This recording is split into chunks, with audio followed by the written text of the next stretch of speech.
¿Qué tal si nos ponemos de pie como le damos la bienvenida a la persona más importante de todas, el Espíritu Santo? ¿Quién está sintiendo un poquito de calor acá? Todos. Pero ¿saben algo? Yo disfruto este calor. Yo disfruto este calor porque incluso usted fue motivador de adorar, de brincar, de exaltar. Pero también el clima está bueno.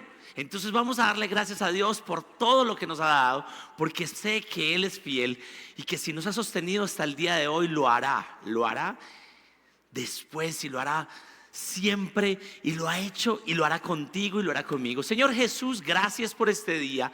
Háblanos, convéncenos. Gracias por mostrarnos tu palabra, la cual es verdad. ¿Y qué tal si usted ahí repite después de mí, se pone la mano en el corazón y le dice: Espíritu Santo, bienvenido, háblame, enséñame y revélame más a Cristo? Amén y amén. Pueden sentarse. Estamos en una serie llamada Serie Mujeres de Valor.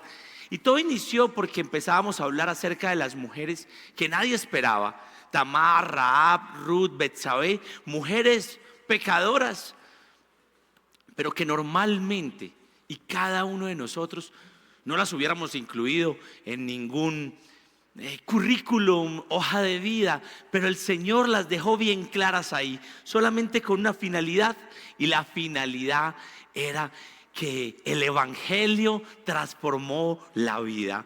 A los siguientes 8 días hablamos de María, la madre de Jesús, y nos damos cuenta de que ella era una mujer especial, una mujer que se quedó hasta el final, y una mujer, una madre ejemplar que simplemente recibió gracia y favor de Dios, pero que pensó razonablemente, expresó su duda con honestidad, se rindió completamente a Dios y vivió en comunidad. Pero dijo algo hermoso en las bodas de Canaán, y es: hagan todo lo que Él les diga. Eso es un mandamiento especial. Y hace 8 días hablamos de honrar a las mamás.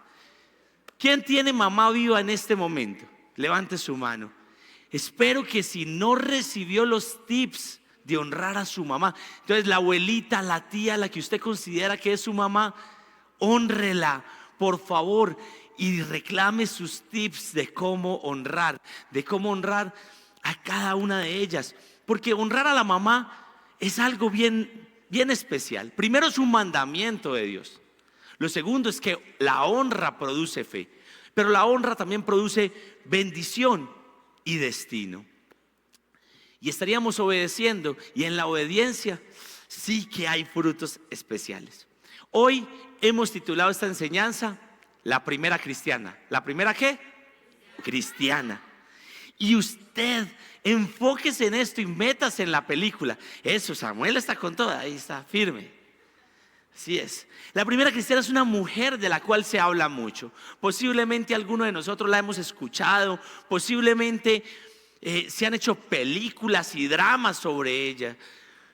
En Francia la consideran una venerada, una santa. Pero durante 2000 años se ha hablado mal de esta mujer, ha generado una mala reputación.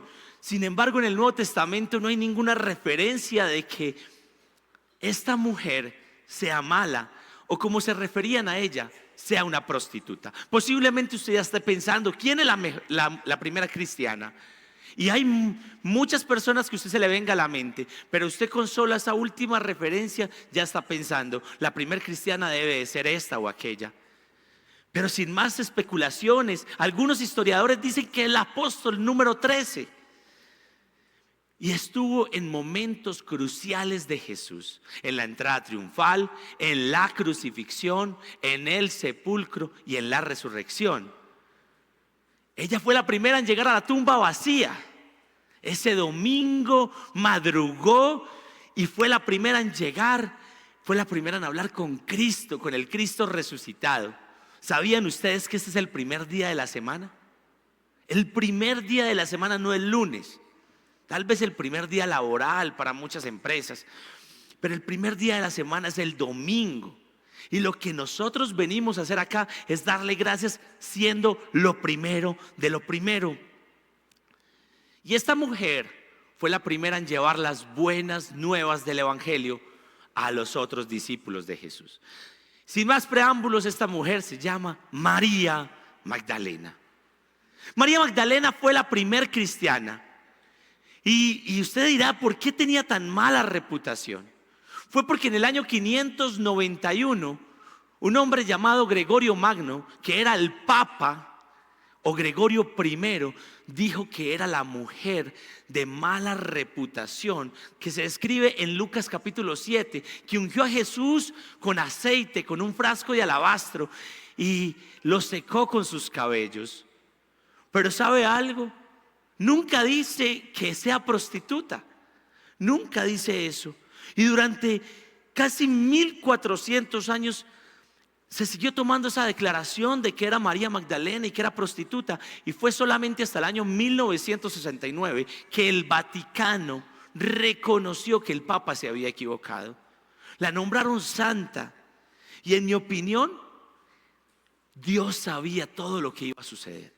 Dios sabía que se iba a hablar mal de ella y por eso la dejó escrita en las Escrituras. Porque el Evangelio trastorna, el Evangelio cambia.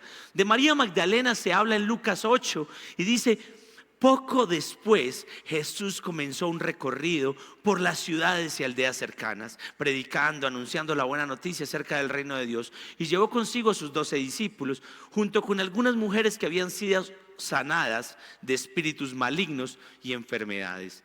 Entre ellas estaban María Magdalena, de quien él, es decir Jesús, había expulsado 7 demonios. Lo único que se habla de María Magdalena era que habían sido de ellas expuestos o expulsados 7 demonios. Y usted dice: ¿vio todos esos pecados, todos esos demonios?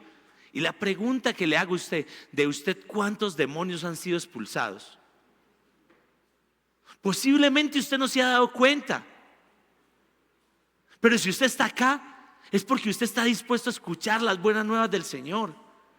O de lo contrario, ¿usted por qué no venía antes? Porque simplemente nos quedábamos y nos quedábamos y nos quedábamos con lo que queríamos.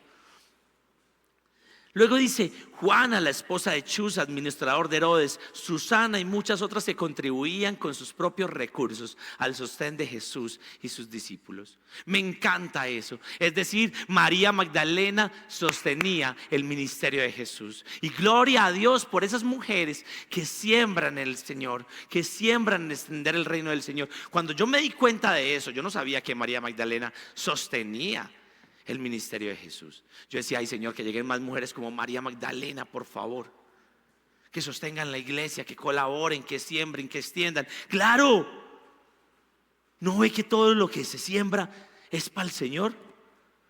O sea que María Magdalena era de buena familia, porque si no, ¿de dónde va la plata? Y las mujeres no tenían buena reputación. Solamente si venían de buena familia tenían con qué sostenerlas. Pero lo lindo de esto es que cuando hablan de María, dice que está con otras mujeres. Y entre ellas no habían rencillas. Si hubiera sido prostituta, la hubieran señalado. Porque quién sabe que a veces entre mujeres hay envidia. Y esta.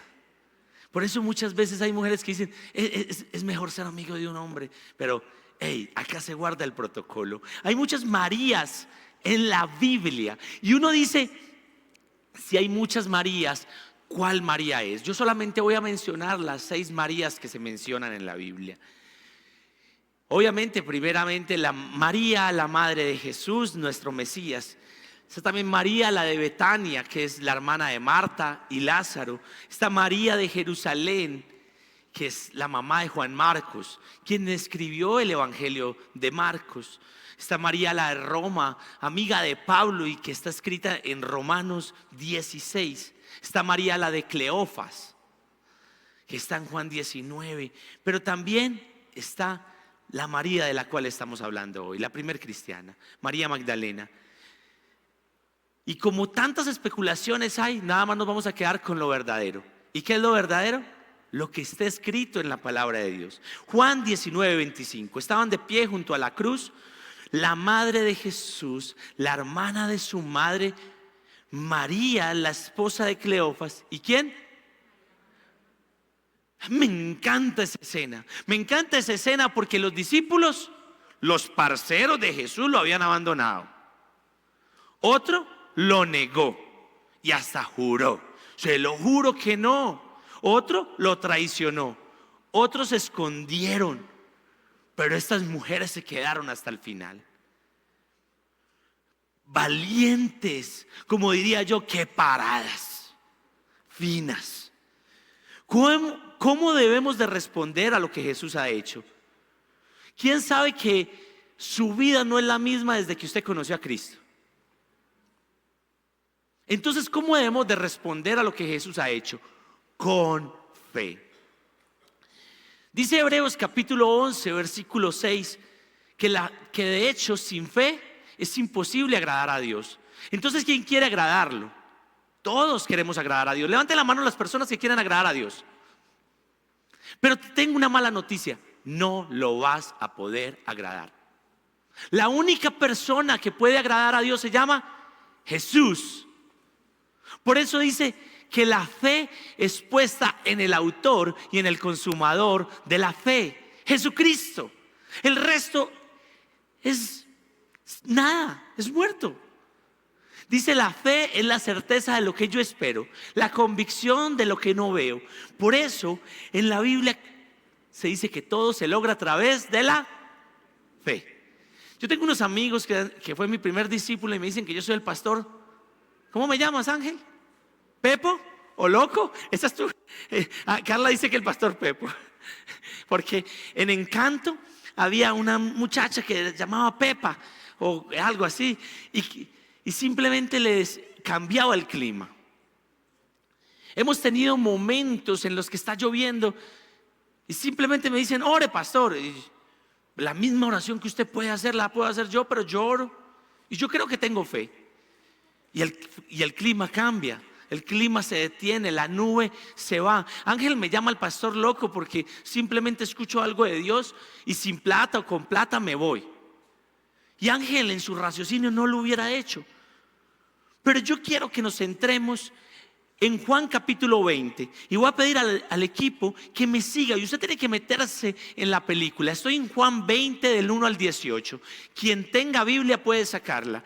Dice: el primer día de la semana, muy de mañana, cuando todavía estaba oscuro, María Magdalena fue al sepulcro y vio que habían removido la piedra que cubría la entrada. ¿Quién fue la primera en llegar? María. Así que fue corriendo a ver a Simón Pedro y al otro discípulo a quien Jesús amaba, y les dijo: se han llevado del sepulcro al Señor y no sabemos dónde lo han puesto.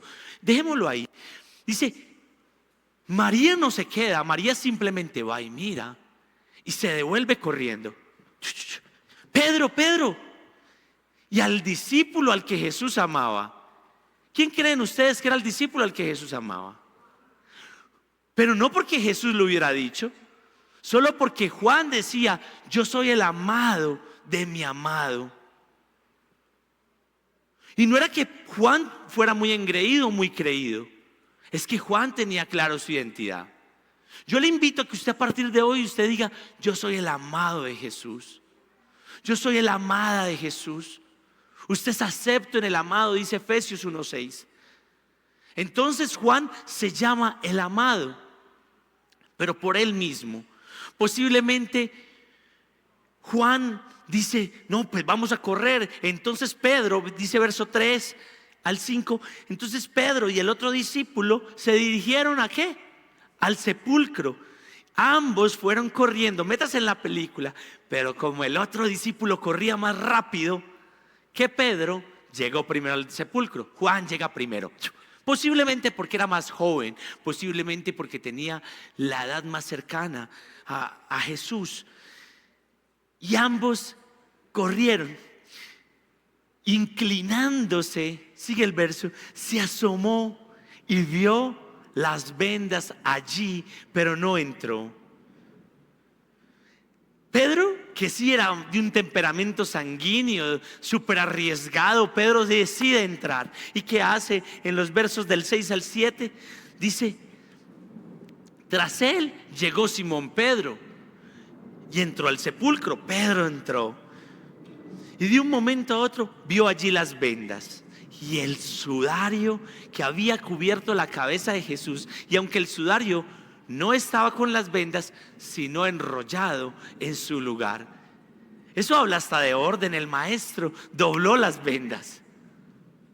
El maestro resucitó y dobló las vendas. Y entonces otra versión dice que doblado. En ese momento entró también, verso 8 al 10, en ese momento entró también el otro discípulo, el que había llegado primero al sepulcro. Mire que ahí dice el que había llegado. Y en ese momento vio. Para ver necesitamos ojos. Para creer necesitamos el corazón. Y dice, vio y creyó. Posiblemente Juan no había entrado porque tenía susto. Posiblemente dijo, wow, Jesús no está. Pero cuando ve que no está, dice, wow, ahora sí. Y dice, entró. En ese momento, hasta entonces, siguiente versículo dice, hasta entonces no había entendido la escritura que dice que Jesús tenía que resucitar. Y fue ahí donde dijo, wow. En ese momento la película se le va aclarando a Juan. Pero no nos vamos a decir mentiras. Si a usted le dicen, vea, o si yo le digo a usted, no, es que yo vi a Cristo. Usted dice, vea, el pastor Lucas dice que vio a Cristo. Yo no sé, eso es lo que dice él, pero no le entra la dudita. Pero entonces la persona que lo está diciendo sigue creyendo. Cuando yo tuve mi primer encuentro con Jesús, fue muy lindo, porque yo no creía que Cristo existiera. Yo les voy a decir la verdad, yo no creía que Cristo existiera. Entonces yo me voy para un retiro con Dios y era de 3 días. ¿Y qué cree que pasó el primer día? Nada. El sábado, nada. Y el domingo, yo digo, pues acá no va a pasar nada. Entonces yo le dije a él, al Señor, yo fui loco. Señor, si tú no me hablas, yo aquí no voy a creer nada. Ese día me habló y me habló de manera audible por este oído, por el oído derecho. Yo caí al suelo como un pollo, no había nadie porque todo el mundo tenía hambre y todo el mundo se había ido a almorzar para que me dijeran que me hubiera tumbado. Y me mostró una visión especial. Me mostró siguiendo en el mundo en el que andaba o andando con él. Y después de eso, aunque me dolió mucho la obediencia, y la obediencia cuesta, sabía que la desobediencia costaba más, porque lo había vivido en el mundo anterior, en la vieja vida. Entonces decidí obedecerle y le dije, Señor, tú me vas a defender. Siguiente versículo dice, entonces los discípulos regresaron ¿a dónde? Devuelva el versículo 8 y 10, por favor. ¿A dónde regresaron los discípulos? Si los discípulos hubieran creído, yo necesito esto, necesito que se enfoquen con eso. Si hubieran quedado del todo, solamente Juan dijo, bueno, ya entendí la escritura, lo que él está diciendo, resucitó, pero sigo dudando. Porque si el discípulo hubiera creído, se queda y no se quedó, sino que se regresaron a casa. ¿Quiénes? Pedro y Juan. Versículo siguiente, 11 y 12. Pero María se quedó afuera llorando junto al sepulcro. María no le importó quedarse solamente en la cruz, se quedó llorando junto al sepulcro. Y mientras lloraba, se inclinó para mirar dentro del sepulcro. Como mirando así. Y usted se imagina, cuando uno está llorando, uno ve borroso, le da dolor de cabeza, se empieza a quedar como dormido. Y de un momento a otro dice que vio 2 ángeles vestidos de blanco, sentados donde había estado el cuerpo de Jesús. Uno en la cabecera y otro en los pies. La Biblia no lo explica, pero es mi interpretación. Quiero ser claro. ¿Cómo era el arca del Señor? ¿Habían cuántos querubines? 2. Uno en un lado, otro en el otro, y los 2 se miraban cara a cara con las alas extendidas, guardando la presencia del Señor. Lo mismo sucedía acá. Acá uno estaba en la cabecera, otro en los pies, y los dos ángeles le dicen a María: ¿por qué lloras, mujer?, le preguntaron los ángeles. Los ángeles hablaron al unísono. Por eso dice en Apocalipsis que los ángeles cantan: santo, santo, santo, santo por siempre. Y de un momento a otro, wow, apenas, es que se han llevado a mi Señor y no sé dónde lo han puesto, le respondió María. Apenas dijo esto, volvió la mirada, pero María no le da susto. No le da susto que le hablen ángeles. Estaba acostumbrada a estar ahí. Volvió la mirada y vio allí a Jesús de pie, aunque no sabía que era Él. Algo muy similar a lo de el camino de Emaús. María no le reconoce. Entonces Jesús le dijo, y esto es clave, por favor, versículo 15 y 16: ¿por qué lloras, mujer? ¿A quién buscas? Jesús hablaba en preguntas y ella, pensando que se trataba del que cuidaba el huerto, le dijo: Señor, si usted se lo ha llevado, dígame dónde lo ha puesto y yo iré por él. En otras versiones dice que el jardinero. María dijo, y ahí, dígame dónde lo vio. ¿Y qué le hizo a Jesús? ¿Qué le dijo Jesús? María, dijo Jesús. ¿Y qué dijo María? Raboni, que significa maestro. Maestro en hebreo. ¿Te imaginas que Jesús mismo te llame por tu nombre? Milton, Camila, Ángel, Ángela, Juan, Carolina. ¿Te imaginas? Yair. Esos son otros 5 pesos. Porque tú, no importa quién conozcas, posiblemente muchos de nosotros conocemos personas de influencia, personas de poder, un presidente de una compañía, el presidente de la república, senadores. Pero no importa quién conozcas, importa quién te conozca. Y importa más si te conoce el Rey de Reyes, Señor de Señores, Alfa y Omega, principio y fin. Y si te llama por tu nombre, es especial. Si le vas a dar un fuerte aplauso al Señor, dáselo con amor, con ganas.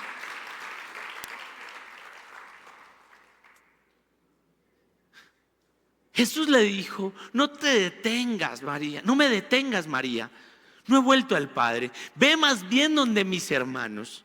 La envía como la primera anunciadora de las buenas nuevas. Vuelvo a mi Padre, que es Padre de ustedes, a mi Dios, que es Dios de ustedes. María Magdalena fue a dar la noticia a los discípulos. He visto al Señor, exclamaba, y les contaba lo que había dicho. Se estaba cumpliendo lo que más adelante el apóstol Pablo en Romanos escribiría: pues es por confesar con la boca y por creer con el corazón que somos ¿qué? Salvos. Romanos 10:9. Pero la fe necesita 3 componentes.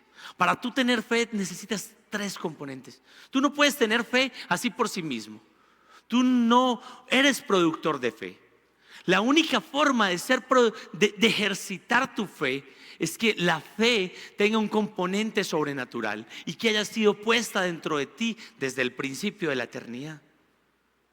Dice que te conoció desde antes del vientre de tu madre. Imagínate, Jerica, que Jesús te conoció antes de ponerte en el vientre de doña Olga. Antes. Y a doña Olga antes de ponerla en el vientre de la mamá. Y a la mamá antes de... O sea, toda la generación. Y eso no es así porque sí. Es porque Dios quiere algo más. Pero el segundo componente es un componente racional. Tú necesitas evidencias. Pero el tercer componente es gracia. Y yo quiero explicarlos un poco a poco cada uno de ellos. ¿Cuántas veces le dijo Jesús a los discípulos que moriría y que al tercer día resucitaría? Muchas. Los discípulos se sabían ese disco rayado. Se lo sabían tan bien que hasta los enemigos lo sabían. Porque usted lee Mateo 22 del 66, Mateo 27, perdón, del 62 al 66, y dice que al día siguiente, después del día de la preparación, los jefes de los sacerdotes fueron donde Pilatos y le dijeron: ¿sabes qué? Por favor, Señor, nosotros recordamos lo que decía ese engañador. Se referían así a Jesús. que a los 3 días iba a resucitar. Por eso ordene que sellen el sepulcro y préstenos guardias, porque si no el problema va a ser más grande. Pilato le dice: hagan como ustedes quieren, lleven los guardias, asegúrense de que quede bien guardado y sellado. Y ellos fueron y cerraron esto. Entonces, si los enemigos sabían, los discípulos sabían o no sabían. Pero ¿por qué no se quedaron en la tumba? Si a mí Joan me dice, yo creo en Joan porque es mi amigo y porque yo creo en él y él me ha probado finura. Pero si a mí Joan llega y me dice: mi hijo, espéreme 3 días, que yo a los 3 días llego, yo me quedo ahí. Y eso que es un amigo que me va a fallar y que yo le puedo fallar a él, porque somos imperfectos. Pero si a mí el Rey de Reyes me dice: espéreme, que yo voy a volver, yo lo espero con ansias. Si a mí el Rey de Reyes me dice en Mateo 28:20: les aseguro que con ustedes estaré hasta el fin de los tiempos, yo le creo. Pero ¿por qué cuando llega la prueba me olvido de él? Pero si le pasó a los discípulos, nos pasa a nosotros constantemente. María es la primera en llegar a la tumba. Y en esos momentos, en vez de decir: ay, ya está vacía, ya resucitó, no pensó eso, ni siquiera se le ocurre. Lo primero que hace es correr donde sus amigos y decirles: ¿sabes qué? El maestro no está. Y por eso producir o tener fe no es por ti mismo. Por ti mismo sería imposible. Tener fe es imposible sin la intervención sobrenatural del Dios mismo. Tener fe es imposible sin la intervención sobrenatural del Dios mismo. Y es por eso que quien nos capacita es Dios. Usted dice: ¿cómo voy a tener fe? Romanos capítulo 10, verso 13 al 15 dice: todo el que ¿qué? Vamos a leerlo juntos. 1, 2, 3. Todo el nombre del Señor será salvo. Invocar es declarar y creer en el corazón. Pero el verso 14 me encanta el 14. ¿Cómo pueden ellos invocarlo para que lo salve si no creen? ¿Y cómo pueden creer en él si nunca han oído? ¿Y cómo pueden oír a menos que alguien? ¿Y cómo irá alguien a contarles sin ser? Por eso las escrituras dicen: qué hermosos son los pies de los mensajeros que traen buenas noticias de salvación. A mí me encanta predicar el evangelio. A mí me encanta predicar. A mí me encanta predicar donde la serpiente me mordió, porque es donde mayor fruto doy. Si usted lo cree, denle un aplauso al Señor y predique sus buenas nuevas. Predíquele. Es que no creyeron lo que les dije. No importa, predique. Verso 17. Y clave. ¿Usted quiere tener fe? Aplíquelo. Así que la fe viene por el oír, es decir, por oír las buenas noticias acerca de Cristo. Yo me pongo un INIAR porque si ellos me quieren decir algo, ellos me hablan y yo escucho. Yo escucho todo, así, lo que ellos me quieran decir, por ahí me lo dicen y yo escucho. Pero piense que usted está leyendo la palabra y de un momento a otro te dice John Alexander o Alex. Porque lo lindo es como él te llama y te dice. Yo me imagino a Alex chillando ahí a los pies del maestro, que Alex sea María Magdalena. Y Alex: ay, se llevaron al maestro, ay. Y Tomás y Julián Zuluaga lo dejaron tirado, y Julián Delgado lo dejaron tirado porque eran los otros discípulos y se fueron. Y Alex se llama María Magdalena. Ay. Y le dice: Alex, hijo, Alex, hijo. Y Alex: Raboni, que significa maestro. ¿Sabes algo? Porque es que María creyó solamente cuando Jesús le dijo por su nombre. Unos capítulos atrás, en el capítulo 10, dice que el pastor de las ovejas abre la puerta y que el pastor llama a cada una. Juan 10. Y que la oveja reconoce la voz del pastor. ¿Cómo sería de hermoso que lo llamó? Alex, el Señor nos llama así, y tú y yo necesitamos esa ayuda personal. Necesitamos pedirle al Señor, porque nosotros ni siquiera somos capaces de desear verdaderamente a Jesús. Yo quiero que te pongas a pensar en lo siguiente: si tu vida estuviera solucionada, estarías buscando a Cristo. Sé honesto. Sé honesto, porque honestamente yo creo que a mí me costaría mucho. A mí me costaría mucho.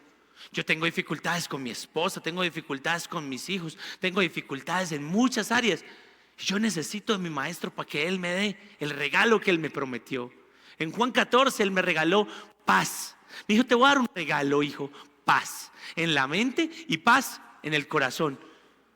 Pero la paz no es lo que estamos buscando. La paz es tenerlo a Él.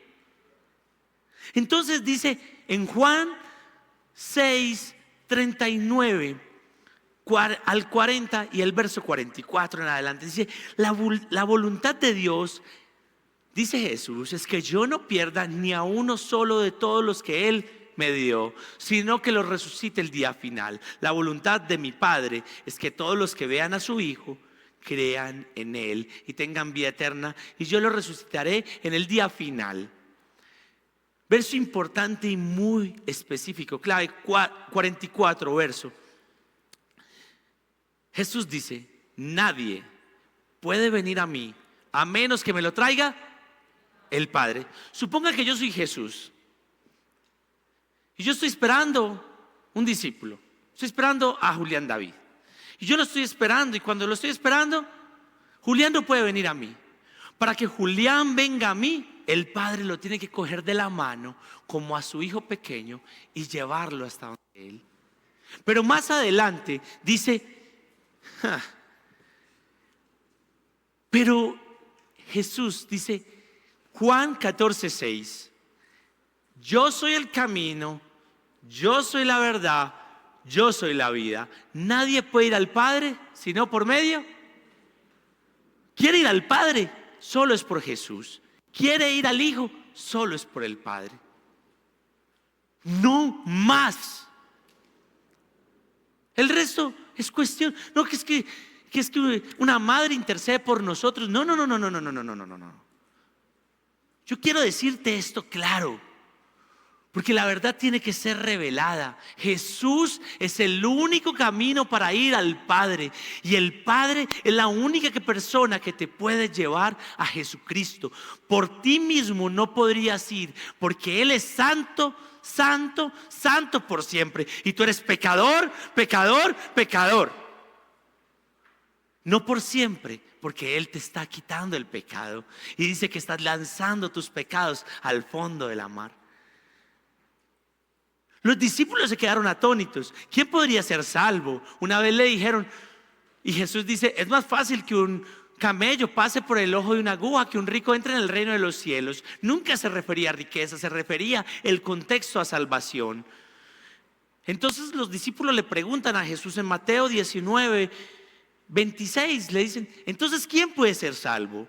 Y Jesús les dice: humanamente hablando es imposible, pero para Dios todo es posible. ¿Sabes yo por qué soy salvo? Por Dios. Porque si fuera por mí mismo yo no sería salvo. Y si tú no lo entiendes, empieza a decirlo, porque la fe no solamente se basa en que alguien sobrenatural, o sea Dios, porque es la única persona sobrenatural, sea poniéndote esa medida de fe. La fe también necesita una parte racional. ¿Tú quieres ejercitar tu fe? ¿Tú quieres ejercitar tu fe? No escucho a la iglesia. ¿Sí? Ok. Quiero hacerle una pregunta. Levante la mano la persona que Dios le ha hecho un milagro. Levante la mano la persona que Dios le ha hecho un milagro. Porque si no, déjela levantada, por favor. Si hay alguien que no la levante, yo voy a pedir al equipo que vaya y oren por ustedes para que esta semana les hagan un milagro. Ok. Todos.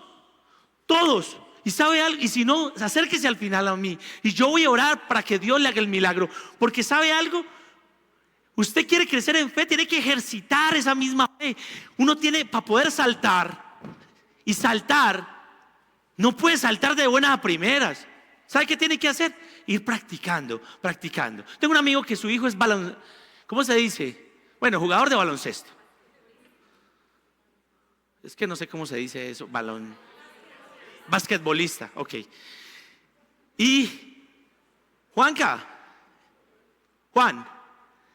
Jacobo, es que no sé si allá me escuchan, al final me escuchan. Juan Jacobo salta igual al principio que ahora, cada vez ha ido creciendo. Ejercite su fe por las evidencias de los milagros que hay acá. Ejercite su fe por las evidencias de los milagros que hay en su vida.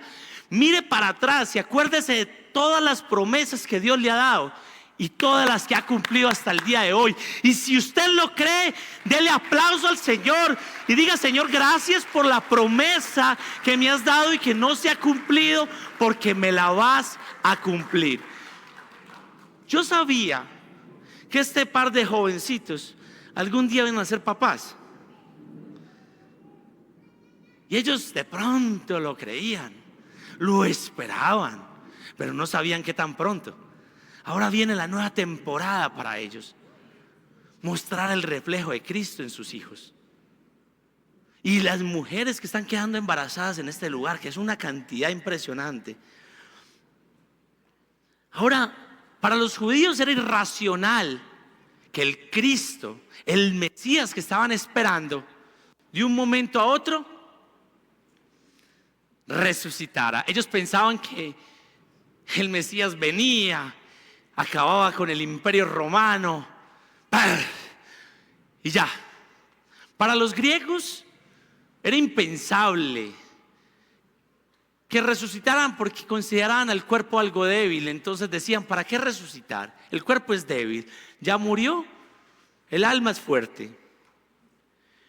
Y aunque los discípulos sabían las profecías, ninguno esperaba el milagro.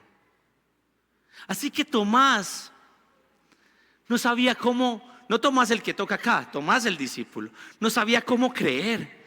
Y yo te pregunto, ¿qué tipo de evidencias necesitas tú para creer? Porque tú no eres el mismo que eras ayer. Miren, para mí uno de los milagros más lindos en estos últimos tiempos es que este niño, que a mí me encanta, me cae súper bien, Samuel, se llama como mi hijo, tuvo un accidente, y que en su accidente Dios le salvó la vida. Dios le guardó el piecito. Dios lo salvó de que el vidrio no le cayó una ventana completa. El vidrio era para que le hubiera mochado la pierna, y no, solamente fueron puntos. Y a los 15 días ya parecía saltando y brincando y haciendo de todo. Y yo lo visité y era súper teso. Samuel era con una fuerza y una vitalidad increíble. Pero ¿quién lo protegió? Dios. Sus padres no reaccionaban. Piense usted esto: su hijo está con sangre, saliendo sangre, y siguieron. Miren, eso es un milagro. Su matrimonio es un milagro. Vamos a hacer esto. A la cuenta de 3 vamos a respirar. 1, profundo. 2, 3. ¿Votó? Es un milagro. Pero usted denota de que las cosas tienen que ser algo sobrenatural. No, usted no tiene que decirle constantemente al cuerpo: sistema nervioso simpático, funciona de la siguiente manera: inhala, exhala, sístole, diástole, corazón, neurona, piensa de la siguiente manera, y dile a la cuerda vocal que suene de esta manera. No, usted fue hecho especialmente dentro del vientre de su mamá. Dice: entretejí tus delicadas partes en el vientre, te hice demasiadamente complejo. Dice el salmista: tu fino trabajo es especial para mí. ¿Quién lo hizo? Solo Dios. ¿Por qué titulé este mensaje La Primera Cristiana? Porque para ser cristiano tú necesitas 2 condiciones. No todo el que va a Burger King es burgerkiniano, y no todo el que viene a la iglesia es cristiano. Muchos que vienen a la iglesia simplemente son asistentes. Pero para ser cristiano tú necesitas dos condiciones. Número uno, de dos componentes. Número uno, creer y hablar. Le voy a decir de esta manera. Número uno, si confiesas con tu boca que Jesús es el Señor y crees de todo corazón que Él te perdonó, que Él te restauró, serás salvo. Esa es la primera condición. Pero tú quieres saber cuál es la segunda condición. Nacer de nuevo. Y para nacer de nuevo necesitas un encuentro real y genuino con Él. No significa perfección, quiero ser claro. Significa tener un encuentro con Jesús.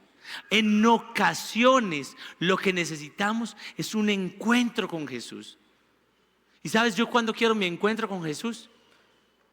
Diario. Porque no basta un solo encuentro. Hace poco un amigo mío que quiero muchísimo, hace muchos años, muchos más años de conocerlos a ustedes, años de conocer a mi hijo, años de años. Amigo mío me dijo, ¿sabe qué, pa? Tengo un problema. Y yo le dije, ¿qué le pasó, mijo? Y me dijo, no estoy orando. Eso me partió el corazón. Me partió el corazón porque él quería tener un encuentro diario con Jesús, diario con el Cristo resucitado. ¿Usted se bañó hoy y se va a bañar mañana? ¿Por qué? Porque si no huele mal, lo mismo el pecado. Si el pecado se queda, va quedando oliendo mal. Por eso sus misericordias son nuevas cada mañana. Y de un momento a otro el Señor quiere encontrarse contigo. Dice que cuando Pedro llegó al sepulcro vio las vendas organizadas. La palabra griega es blepo, que significa no solo ver, sino meditar, razonar. Y Pedro razonó. Pedro dijo, bueno, si el cuerpo de Jesús resucitó, ¿cómo estarían las vendas? Si usted resucita, ¿usted qué hace? Revienta las vendas. Y eso queda ahí desorganizado porque usted ya está vivo y usted se va. ¿Usted para qué se va a quedar ahí? Entonces Pedro se queda como pensando, bueno, si el cuerpo de Jesús se lo llevaron algunos amigos de Jesús, ¿por qué le quitaron las vendas? ¿Por qué lo iban a deshonrar mostrando su desnudez? Si el cuerpo de Jesús se lo llevaron los enemigos, entonces ¿por qué le quitaron las vendas y se tomaron el tiempo de doblarlas? Simplemente se lo llevan hasta con vendas o con lo que sea y no doblan nada. Pero ahí es lo lindo. Lo lindo es que Jesús siempre quiere darnos algo más. Pedro está probando hipótesis, está pensando, está razonando. Y tú no puedes llegar a la fe verdadera sin razonar. Pues la fe madura involucra todo tu ser. Tú necesitas para tener fe algo sobrenatural puesto por Dios y una fe razonable. Eso es lo que empiezas a necesitar, pero falta un tercer componente.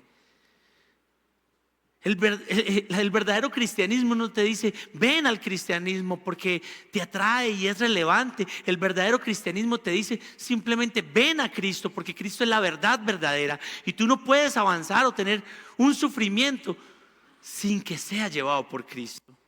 Ese es el verdadero cristianismo. Pero el tercer componente es la gracia.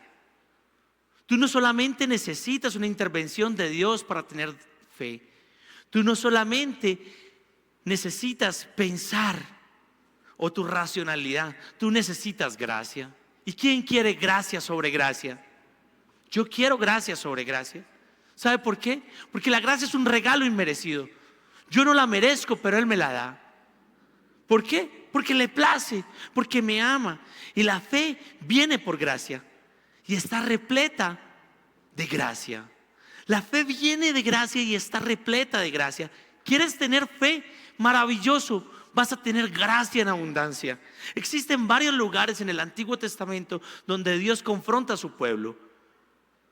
El primero es en el jardín del Edén. ¿Quién era el jardinero? Adán tenía que quedarse, pero el jardinero real era Dios. Adán solamente era el mayordomo, el encargado.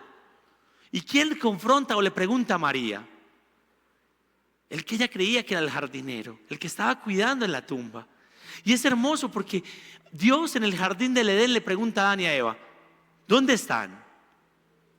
¿Cómo llegaron a sentir vergüenza? No porque no supieran dónde estaban, solamente por el hecho de que Dios quería que él le hablara. También le pregunta al rebelde Jonás: ¿te parece justo que te enojes con eso? Creo que muchos de nosotros somos como ese rebelde Jonás. Si me colaboran con las luces, por favor. Y somos como ese rebelde Jonás, y como las cosas no funcionan como queremos, entonces automáticamente nos enojamos. Nos enojamos. Y como consejero, sé que no es suficiente decirle a las personas cómo vivir. ¿Sabes por qué? Porque después te van a mencionar y te van a decir: el pastor me dijo que viviera así. Así que como consejeros, mi esposa y yo aprendimos lo siguiente: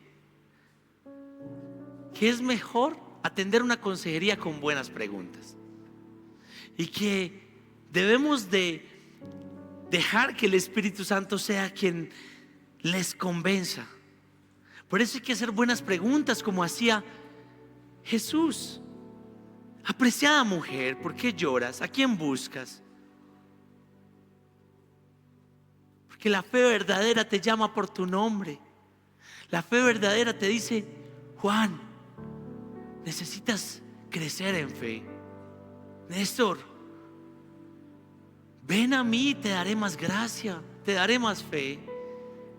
Nelson, sé que tienes luchas, pero ven porque tu racionalidad no siempre te va a servir. Necesitas algo sobrenatural. Alicia, sé que tienes fe, sé que crees en mí, sé que eres razonable, pero también necesitas mi gracia, y necesitas repartir de mi gracia a otros. No puedes creer que Jesús murió por todos, porque aunque es verdad, Jesús no murió en general. Yo quiero que la iglesia se ponga de pie, los que crean que Jesús murió por ti. Y los que no, le voy a enseñar algo. Jesús murió por ti. Jesús murió por mí. Repítelo: Jesús murió por mí. Repítelo nuevamente: Jesús murió por mí. ¿Se siente más personal y se siente más comprometido? Entonces es en ese momento que la gracia es palpable. ¿Quién soy yo para que Jesús muriera por mí? Por eso vívelo, disfrútale, adórale, póstrate, sírvele. María, ¿qué hace? Corre a los brazos del maestro. Y María dice: Raboni, y no lo deja ir. Pero algo que me di cuenta es que María no hubiera podido encontrar a Jesús sin antes Jesús no se le hubiera presentado a María. María no lo reconoció cuando estaba hablando. ¿Tú quieres reconocerlo? Hoy Jesús vino por ti. Hoy Jesús te está llamando por tu nombre. Hoy Jesús te está diciendo el nombre tuyo y te dice: hijo, hija, soy yo. Víveme. La fe de María viene porque tiene una experiencia física con el Cristo real y verdadero, el Cristo visible, que es el mismo Dios invisible, Jesucristo. Y entonces Jesús la llama y le dice: ve y dale este mensaje a mis hermanos. María va y le dice eso al resto de los discípulos. ¿Y sabes algo? Hoy tienes una misión, una gran misión. Así como Jesús escogió a María, hoy Jesús te está escogiendo a ti. Hoy Jesús me está escogiendo a mí para llevar las buenas nuevas de salvación, para poder decir, ¿sabes algo? Si antes creías que no podías predicar de mí, ahora eres un predicador de mi palabra, una predicadora de mi palabra, pues yo escogí lo que el mundo considera inútil para avergonzar a los sabios. Yo escogí lo más despreciable y lo que el mundo consideraba pecaminoso para llevar mi palabra. Jesús dejó a María Magdalena para que llevara su palabra solamente, no por accidente. La escogió específicamente siendo mujer donde su testimonio no valdría, porque quería hacerlo de esa manera. Y posiblemente tu testimonio en otros lugares no hubiera valido, pero ahora vale. Escogió una marginada de la comunidad y no escogió un líder de su equipo. Escogió la que estaba en la banca, la de la suplencia, y no a un líder de los primeros cristianos. Y hoy Jesús te está diciendo, no importa quién eres, no importa qué hayas hecho, mi salvación no se basa en tus logros. Mi salvación no se basa en tu linaje. Mi salvación no se basa en tus logros morales. Mi salvación no se basa en tus talentos y menos en el nivel de tu esfuerzo. Yo he venido a llamar a débiles y a fuertes. Yo he venido a llamar a todos, porque no soy principalmente tu maestro, soy principalmente tu Salvador y tu Señor. Y estoy aquí para salvarte, no por tus obras, sino por mis obras. Y en ese momento, en el momento en que tú comprendas y te veas a ti mismo en el lugar de María Magdalena, algo cambiará dentro de ti. Tú tienes que ponerte en el lugar de María Magdalena. Y cuando eso suceda, estarás siguiendo los pasos de la primera cristiana. Y es tiempo de levantar nuestro corazón y decirle a Dios: Señor, solo tú eres mi Salvador. ¿Qué tal si todos juntos y junto a la banda podemos adorar, decirle: Señor, gracias, porque tú eres mi Salvador?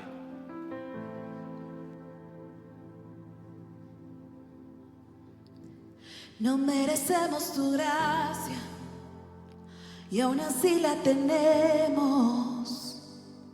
Tu amor inmerecido nuestra vida transformó. No merecemos tu gracia y aún así la tenemos. Tú cambiaste mi historia y me diste tu perdón. No merecemos tu gracia y aún así la tenemos. Tu amor inmerecido nuestra vida transformó. No merecemos tu gracia y aún así la tenemos. Tú cambiaste mi historia y me diste tu